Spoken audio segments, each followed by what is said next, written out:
Mengenang sejarah kelam, konflik Sampit. Konflik Sampit adalah kerusuhan antar etnis yang terjadi di Sampit pada awal Februari tahun 2001. Konflik ini dimulai di kota Sampit, Kalimantan Tengah yang kemudian meluas ke seluruh provinsi, termasuk ibu kota Palangkaraya. Konflik ini terjadi antara suku Dayak asli dan warga migran Madura. Kala itu, para transmigran asal Madura telah membentuk 21% populasi Kalimantan Tengah. Akibatnya, Kalimantan Tengah merasa tidak puas karena terus merasa disaingi oleh Madura. Karena adanya permasalahan ekonomi ini, terjadi kerusuhan antara orang Madura dengan suku Dayak. Penyerangan ini lantas membuat 1.335 orang Madura harus mengungsi. Adapun latar belakangnya, konflik Sampit yang terjadi tahun 2001 bukanlah sebuah insiden pertama yang terjadi antara suku Dayak dan Madura. Sebelumnya sudah terjadi perselisihan antara keduanya. Penduduk Madura pertama kali tiba di Kalimantan Tengah tahun 1930 di bawah program transmigrasi yang dirancangkan pemerintah kolonial Belanda. Hingga tahun 2000, transmigran asal Madura telah membentuk 21% populasi Kalimantan Tengah. Suku Dayak mulai merasa tidak puas dengan persaingan yang terus datang dari Madura. Bahkan nama kota Sampit akan diganti dengan nama kota Sampang. Hukum baru juga telah memungkinkan warga Madura memperoleh kontrol terhadap banyak industri komersial di provinsi tersebut, seperti perkayuan, penambangan, dan perkebunan. Hal tersebut menimbulkan permasalahan ekonomi yang kemudian menjalar menjadi kerusuhan antar keduanya. Insiden kerusuhan terjadi tahun 2001. Kericuhan bermula saat terjadi serangan pembakaran sebuah rumah Dayak. Menurut rumor, warga Madura lah yang menjadi pelaku pembakaran rumah Dayak tersebut. Sesaat kemudian, warga Dayak pun mulai membalas dengan membakar rumah-rumah orang Madura. Profesor Usop dari Asosiasi Masyarakat Dayak mengklaim bahwa pembantaian oleh suku Dayak dilakukan guna mempertahankan diri setelah beberapa warga Dayak diserang. Disebutkan juga bahwa seseorang warga Dayak disiksa dan dibunuh oleh sekelompok warga Madura setelah sengketa judi di desa Karangpangi pada 17 Desember tahun 2000.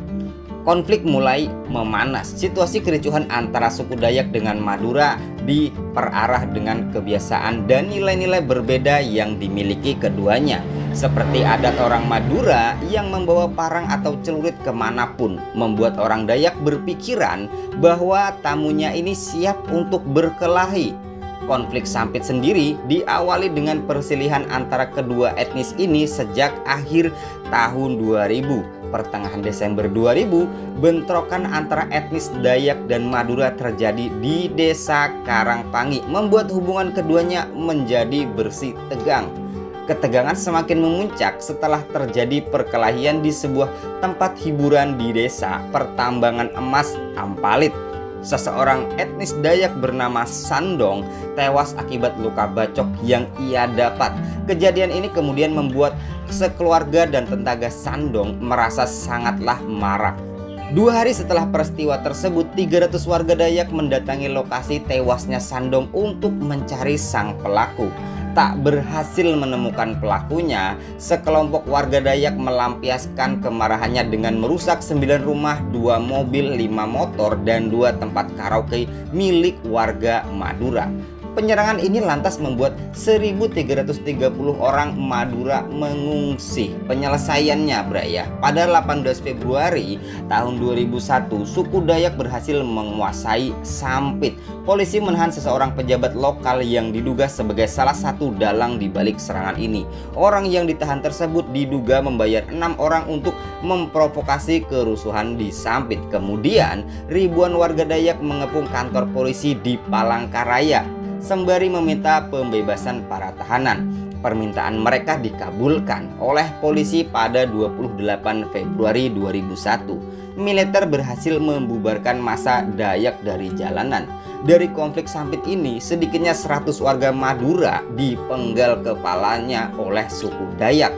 konflik Sampit sendiri mulai mereda setelah pemerintah meningkatkan keamanan, mengevakuasi warga dan menangkap provokator. Untuk memperingati hari konflik ini dibuatlah perjanjian damai antara suku Dayak dan Madura. Guna memperingati perjanjian damai tersebut, maka dibentuk sebuah tugu perdamaian di Sampit Bray.